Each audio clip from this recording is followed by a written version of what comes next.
지난해 하루 만에 100톤 이상씩도 잡았던 것을 떠올리면 선장은 자존심이 상합니다.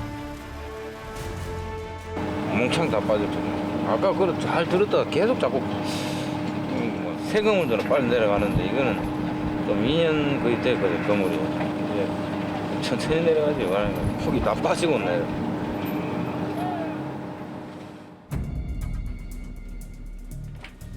항로 설정에 고심 중인 선장. 모니터며 해도를 번갈아 보며 투망 성공률이 높을 만한 곳을 찾습니다. 조업이 부진해서인지 신경이 날카로워져 있습니다. 야,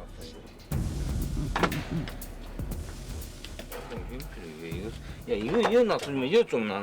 아, 딱 뺄라면 없노 이거. 사비.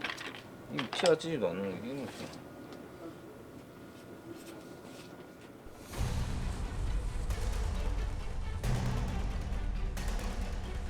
조업 예정 해역에 도착했습니다. 장렬하는 태양. 나무로 덮여 있는 갑판 표면의 온도가 48도를 넘어섰습니다. 선장이 헬기로 향합니다. 어장 상황을 하늘에서 보다 정확히 파악하기 위해서입니다. 기름을 많이 먹는 큰 배를 이리저리 움직이는 것보다 효율적이기도 하죠. 이미 여러 척의 어선들이 투망을 시작했습니다.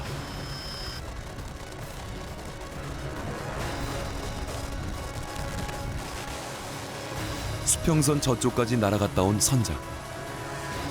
꽤 큰 어군을 발견한 듯합니다.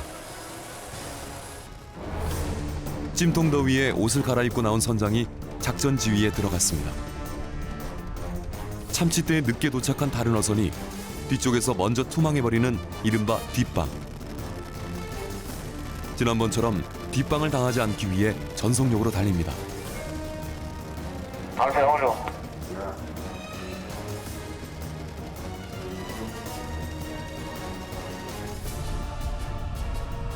참치대가 만들어낸 거대한 포말, 백파가 보입니다.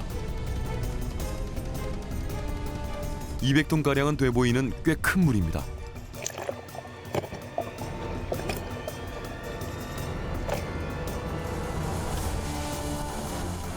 뒤따라오는 어선도 없습니다. 선장의 목소리가 고조됩니다.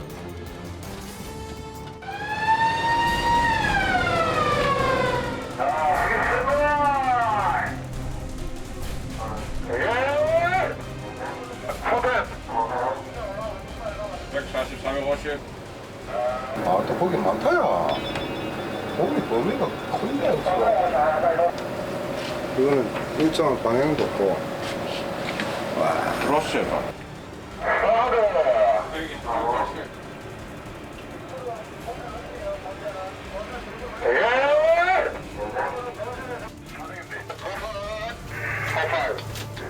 투망 명령이 떨어졌습니다.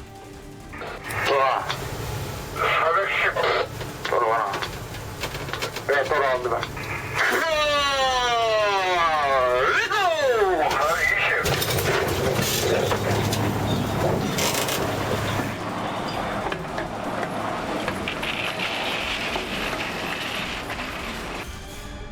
순간 조타실이 웅성거립니다. 뒤쪽을 살피던 사이 앞쪽에서 달려오던 어선도 그물을 던져버렸습니다. 동시 투망입니다. 동시통 대비다. 70, 470. 어느 한쪽이 양보하지 않으면 그물이 엉키고 찢어지며 큰 사고까지 날 수 있는 상황.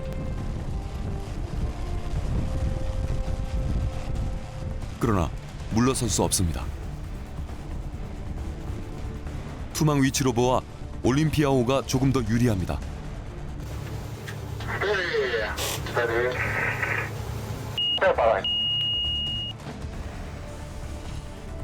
두 어선의 정면 대결. 선장의 뚝심에 결국 상대 어선이 투망을 멈췄습니다. 올림피아호가 대량 어획의 기회를 잡은 것입니다. 안쪽 들어온다 이거. 들어오긴 들어오는데 범위가 너무 커가지고 다 사주지 말라니까. 스키 바뀐데. 70도 있는 거 550인데. 들어오나 참. 아이고. 540. 그래 세탁소에 거기 있어.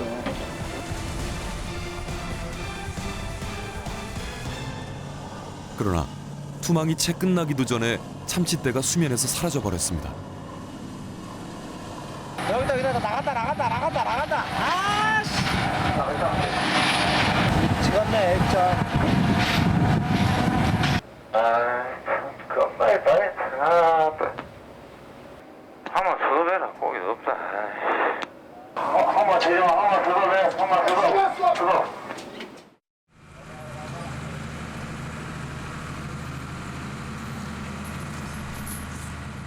걷어올린 빈 그물에 주둥이가 부러진 대형 새치가 걸려 올라왔습니다.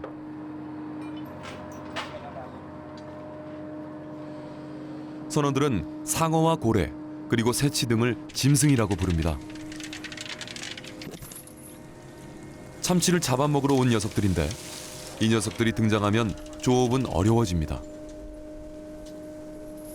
짐승들을 피하느라 참치떼가 불규칙하게 움직이고 속도도 빨라져서 그물에 가두기가 쉽지 않아집니다. 와 완전 최악이네요. 맨날 20톤 이래. 와.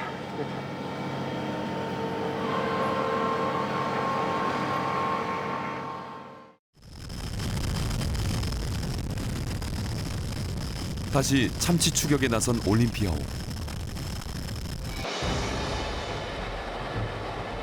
그런데 엔진에 이상이 생겼습니다.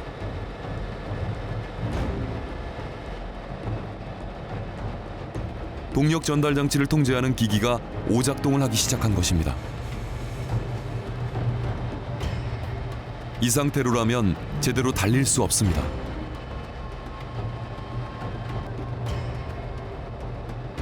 긴급 수리 작업이 시작되고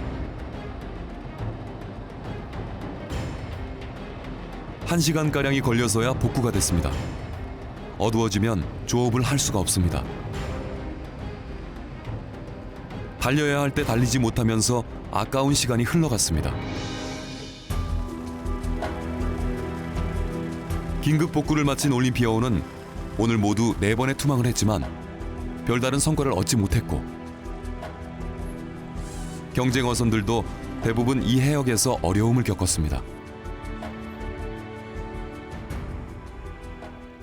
꼭 있는데 안 잡히잖아요. 깊이도 다 빠지. 한 척 잡았잖아요. 지금 몇 번 해가지고 지금 한 척만 고기 들어.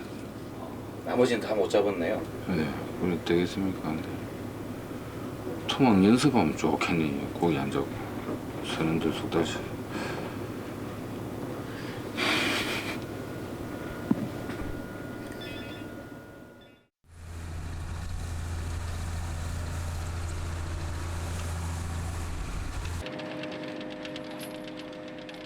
반복되는 투망과 빈 그물 걷어 올리기에 선원들도 지쳐갑니다.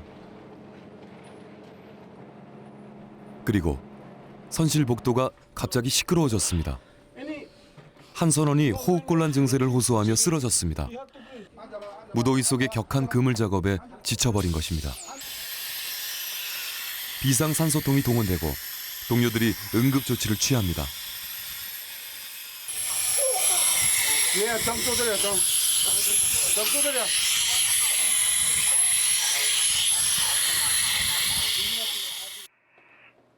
쓰러진 선원을 진정시키고 나자 이번엔 조타실에서 심각한 분위기가 흐릅니다. 처음 승선한 3등 항해사가 그만두겠다고 한 것입니다. 이거 지금 배 장난하러 왔어? 예, 니 갈 때 가더라도. 됐겠나 뭐.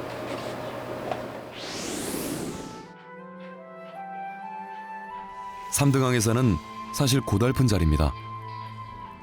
조타실에 근무하며 항해술을 배워야 하고 때론 그물을 끌어올리며 어업법을 배워야 합니다. 3등 항해사는 얼마 전 그물에 끌려 올라온 독성 해파리에 쏘여 고생을 하기도 했습니다. 잠도 부족하고 힘든 일상에다 모든 것이 서툴러서 질책까지 받다 보니 의지가 약해진 것이죠.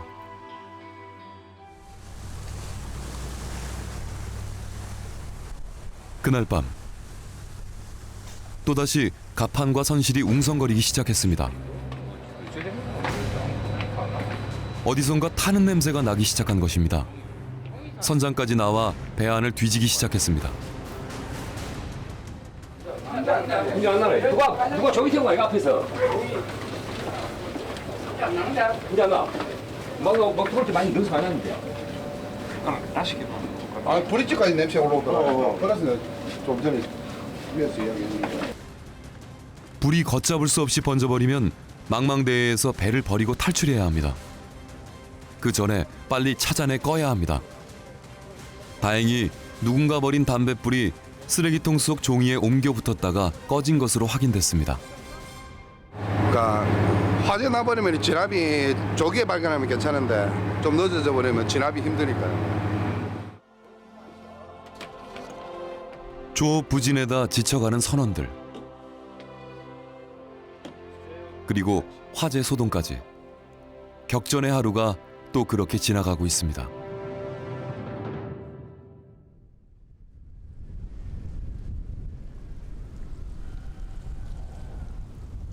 화창한 날씨, 투망하기 좋은 날씨지만 오늘은 참치잡이를 잠시 멈췄습니다.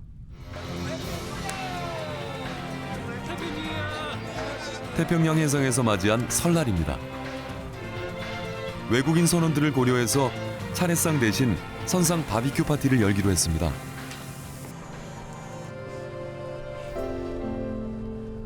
육지에서 1000km나 떨어진 망망대해에서 작은 보트를 탄 손님이 올림피아호를 찾아왔습니다.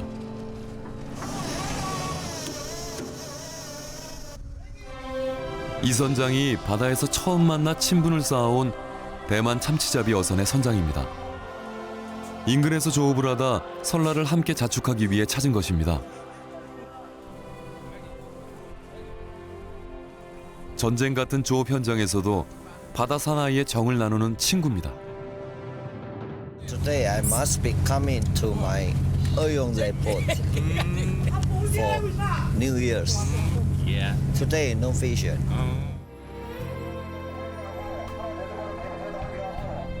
커다란 천막이 즉석에서 펼쳐지고 조업의 긴장감이 가득했던 가판은 순식간에 흥겨운 파티장으로 변합니다.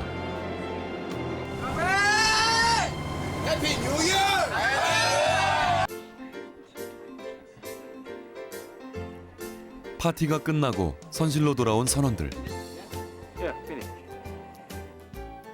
침대에 누워 영화를 보며 쉽니다. 선상 생활에서 가장 큰 오락거리입니다. 한켠에서는 장기판이 펼쳐졌습니다. 영화 다음으로 선원들이 즐기는 것이죠. 승부를 다투며 일상의 피로를 잠시나마 잊습니다.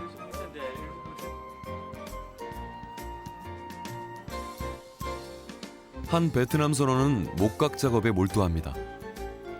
나무 조각을 깎아서 만들고 있는 것은 올림피아호의 모형입니다. 밴드에서 기타를 치다 돈을 벌기 위해 올림피아에 승선한 32살의 아프. 돈 벌어서 고향으로 돌아가면 예쁜 아내와 딸에게 보여주며 선상 생활의 무용담을 들려주겠답니다.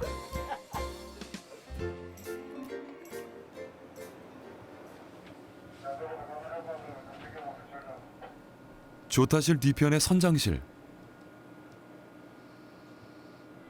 이 선장이 잘 보지 않던 가족 사진을 꺼내 들었습니다. 보면 그립기만 할 뿐이어서 서랍 한켠에 넣어두었던 것이죠. 2년마다 한 번씩 집으로 돌아가면 훌쩍 커버린 모습을 보여줬던 아들, 딸과 아내, 그리고 홀로 되신 어머니. 전화기 너머로 들려오는 어머니의 걱정 어린 음성에 마음이 저려옵니다. 엄마 냄새 맡으면서 그래 살고 싶네. 내가 엄마 죽을 때까지 못 있을 테니까 아무 걱정하지 말라고. 늙으면 어찌할 낀가 그런 거는 생각하지 말라고 하고, 엄마는 하여튼 다른 생각하지 말고 죽을 때도 내가 모실 테니까 아무 걱정하지 말라고.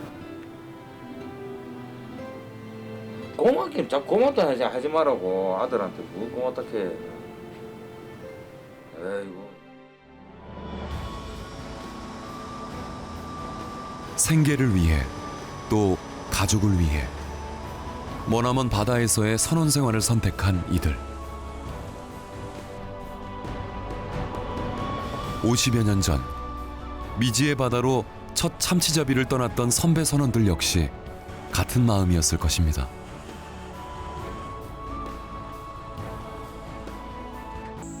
미국령 사모아.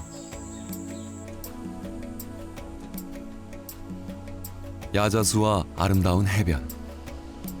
지구상에서 남극 다음으로 공기가 맑다는 태평양의 섬나라입니다.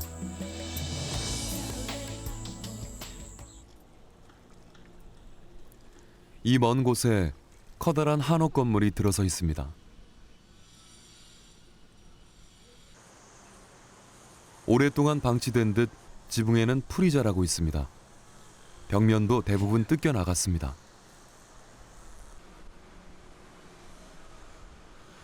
뼈대만 남아있는 건물 안에는 낙서의 흔적과 쓰레기가 여기저기 널려 있습니다. 건물의 이름은 한국관.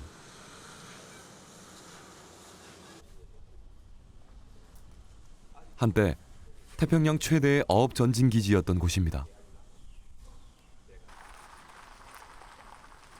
지난 1972년 지어진 한국관. 달러를 벌기 위해 무작정 바다로 나섰던 선원들의 개척 정신을 담고 있습니다.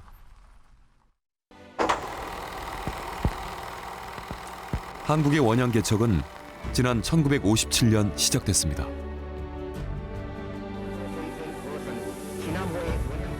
참치잡이 어선 지나모가 인도양으로 시험 조업을 떠나면서부터입니다. 참치가 무엇인지도 잘 모르던 시절, 도전 정신 하나로 나섰던 지나모 선원들은 이후 상업 조업을 위해 태평양의 사모아로 향합니다. 그리고 다른 한국 어선들과 함께 참치를 잡아 세계적 참치 통조림 회사인 스타키스트에 납품하며 달러를 벌어들였습니다. 가난했던 6, 70년대 원양 참치잡이는 중요한 수출 산업이었습니다.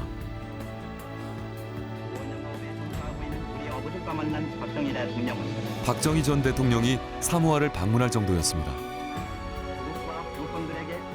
한국 원양수산업의 최대 해외 기지였습니다. 한국관도 지어져 수산기업의 업무 공간이자 선원들의 휴식처가 됐습니다. 한때는 한국 어선이 125척에 이르렀습니다. 참치하역에 며칠씩 대기할 정도로 성황이었습니다. 선원과 육상 근무자 등 한국인이 2천여 명을 넘어서기도 했죠. 몇 달 만에 한 번씩 입항하는 고된 어로 작업. 돈을 벌어 가족들을 부양하고 또 가끔 맛보는 육상 생활의 즐거움으로 향수병을 달래며 참치를 잡았습니다. 그러나 선원들은 목숨을 걸어야 했습니다. 거센 파도가 밀어닥치는 해변의 한 묘지에는 한국 원양 선원들이 안장돼 있습니다.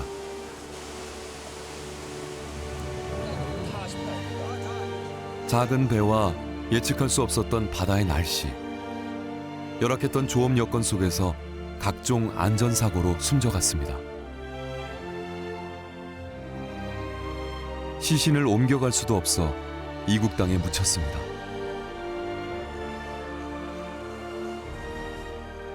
그렇죠. 제1묘지가 오는데 또 있고 거기서 이제 이 땅이 다 차버려가지고 더 이상 쓸 수가 없어서 이 모색하는 것이 또 여기 2묘지, 그 다음에 3묘지, 제4묘지, 공업묘지 이렇게 됐습니다. 모두 몇 분이나 묻혀 계시나요? 94기가 있습니다. 우리 선원만 해서 94기.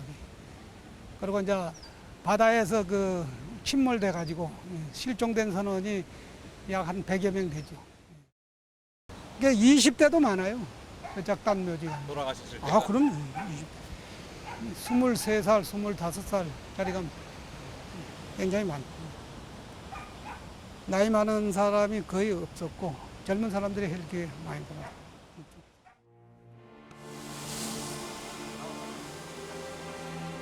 1980년대 유류 파동과 함께 한국 선단이 철수하기 시작했습니다. 선원들은 고국으로 돌아가거나 이곳에 정착했습니다. 세월의 파도에 묘지들은 훼손돼 갔습니다. 정착한 한인들이 한국 정부에 청원을 하면서 복구됐습니다. 지금도 한인들의 손길이 아픈 역사의 현장을 쓰다듬고 있습니다.